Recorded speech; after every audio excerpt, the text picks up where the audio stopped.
posso dizer que quem passou a pandemia colado com o seu cônjuge ali direto vai morrer do lado dessa pessoa? Porque se passou 2 anos ali colado, pelo menos a gente teve área, não vou falar 2 anos, mas pelo menos aí de isolamento total, acho que a gente teve uns 6 meses, né? Eu lembro de cenas como o povo, cara, não pode ir pra rua, né? Tem que volta pra rua com uma comprinha, tem que passar álcool na mão na compra, tirar a roupa lá e deixar a roupa lá de fora, tomar banho imediato. Se você botar eu lembro uma cena que eu botei a minha família no carro, a gente foi passear pela orla e não tinha ninguém na orla.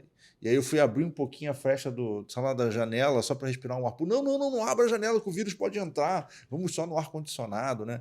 Tinha uma série de neuras nessa época. Então você acha assim, quem passou pela pandemia vai morrer junto? Eu saía para caminhar quase de Ah, madrugada, às vezes, porque era o horário que tinha menos gente na rua.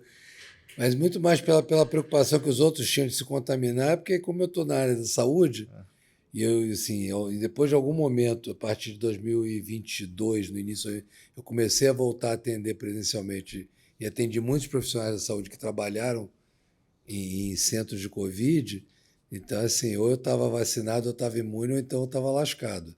Então, assim, a gente tomava cuidado, óbvio e tal, mas, assim, o que acontece? De metade de 2020 a final de 2021, as pessoas conseguiram superar suas dificuldades e conseguiram administrar, entender como é que funcionam as suas relações, com certeza com relações muito mais sólidas e muito mais fortes do que estavam antes. Se vão morrer juntos, eu não cometeria esse exagero, dizer, porque eu não cacei. Mas, assim, que tendem a durar muito mais essas relações, com certeza. interessante. Sai muito mais fortalecido. E como é que você vê os idosos que sobreviveram a essa.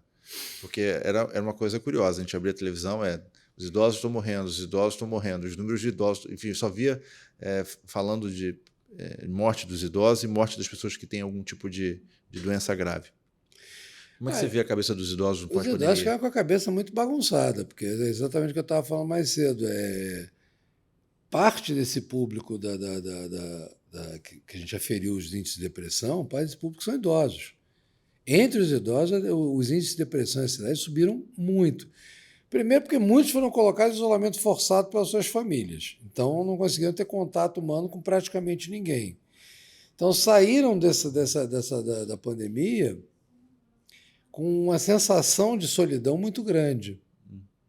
E muitos continuaram sendo controlados, não pode fazer isso, não pode aquilo, mesmo depois do fim da pandemia, né?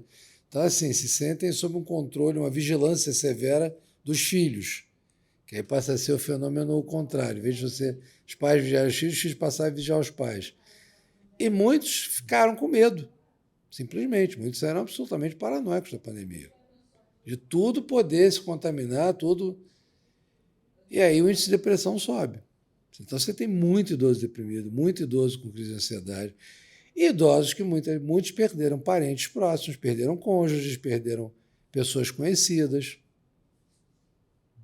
E você considerando que a gente entra numa fase a partir dos 50 anos, onde, como dizia um conhecido meu, a gente passa a frequentar muito mais funeral do que casamento, você tem um evento como a pandemia, onde você perde um monte de gente, você não tem tempo para processar essa perda, não tem tempo para viver o luto, estão começando a viver o luto agora.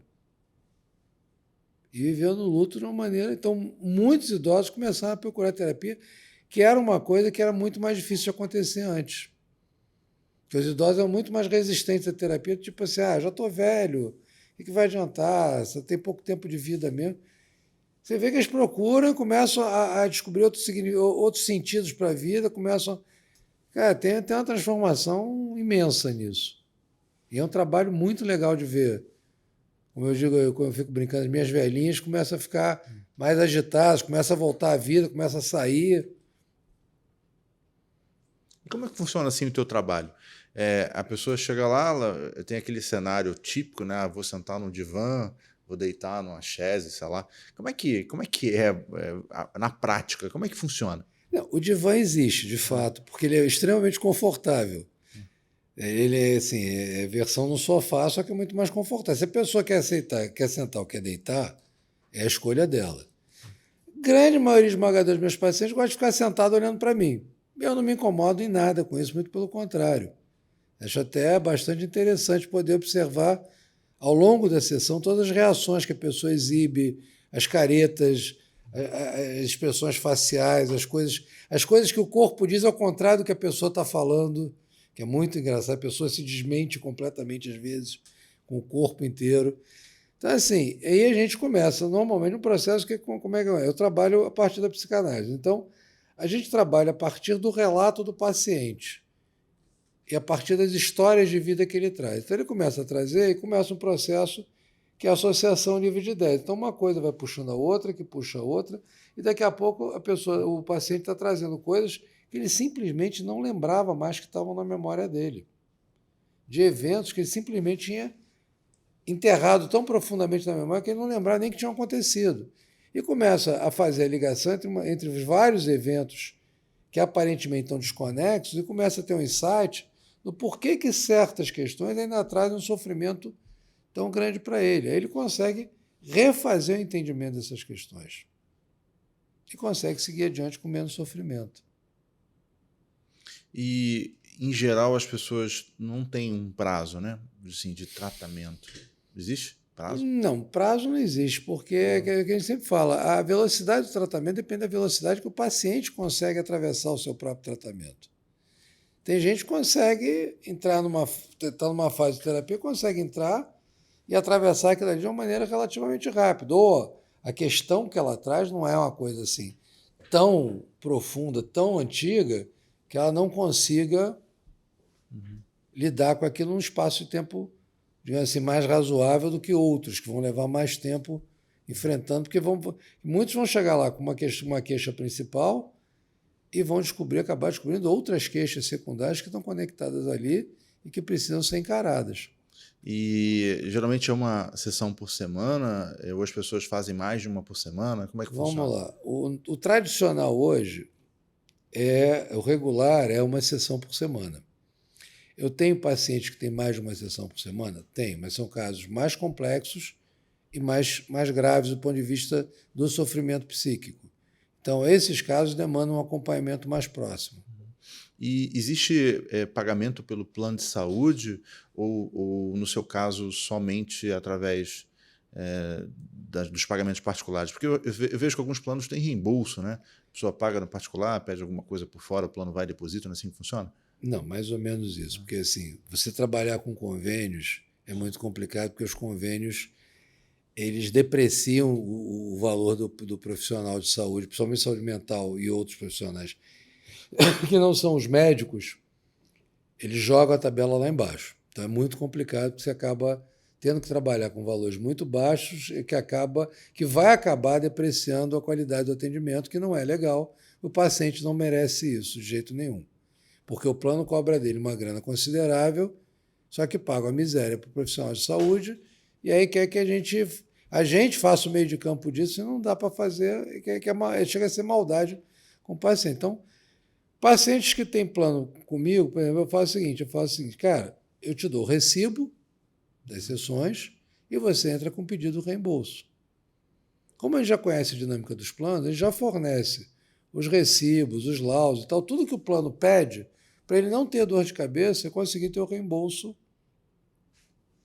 do que ele precisa ter dos planos. Então, assim, normalmente, se ele não consegue ser ressarcido integralmente, ele consegue evitar de gastar uma boa parte do dinheiro que ele teria que tirar do bolso normalmente. E consegue dar conta da terapia dele sem problemas. Agora, tem outras formas de trabalhar. Por exemplo, quando eu trabalho com pacientes de empresa, aí eu faço um acordo com as empresas para atender o pessoal da empresa dentro daquilo que é viável financeiramente para os colaboradores daquela empresa. E tem pacientes particulares que, infelizmente, conseguem dar conta sem precisar de reembolso, enfim. Maravilha. Ficamos, durante esse período todo da pandemia, meio que à mercê, né? Cada um se tratou de um jeito. Agora, no pós-pandemia, muitos procuraram auxílio médico, mas tem muita gente ainda perdida. Então, nesse nosso encerramento, eu queria que você falasse para aquela câmera ali, deixasse o seu recado para quem você acha que precisa ouvir a tua mensagem. Olha, eu acho que se você percebe que está atravessando uma fase complicada, que não está dando conta de lidar com a dificuldade sozinho, você está passando por situações de mudança de humor muito severas, ou se sente esgotado psiquicamente, emocionalmente, buscar uma ajuda profissional vai ser extremamente importante para construir uma qualidade de vida melhor e mais saudável. Doutor Isso que Marcelo, eu diria. deixa os teus contatos também para quem está nos assistindo aqui. Gente, vocês podem entrar em contato comigo pelo meu e-mail, que é marcelo@somaepsique.com, pelo telefone 21 97 228 7675, pelo meu Instagram, que é o @bernsteinmarcelo, e é isso. Doutor Marcelo, muito obrigado pelo teu tempo. Obrigado por ter Eu que aceitado agradeço. aqui o nosso convite aqui do canal. Eu, particularmente, tive uma aula aqui, eu tenho 2 filhos, então saí daqui realmente mexido com o nosso bate-papo. Agradeço muito você ter trazido esse conhecimento aqui, não só para mim, mas para toda a nossa audiência. E para você que nos assistiu até agora, por favor, ative o sininho, siga o nosso canal e compartilhe esse conteúdo, para que esse conteúdo possa chegar na mão de mais pessoas. Com certeza, alguém vai precisar desse tipo de assunto, alguém vai precisar ser alimentado com as dicas aqui do nosso amigo Marcelo. Obrigado por você ter me escutado até aqui e tenha mais resultado. Até o próximo episódio.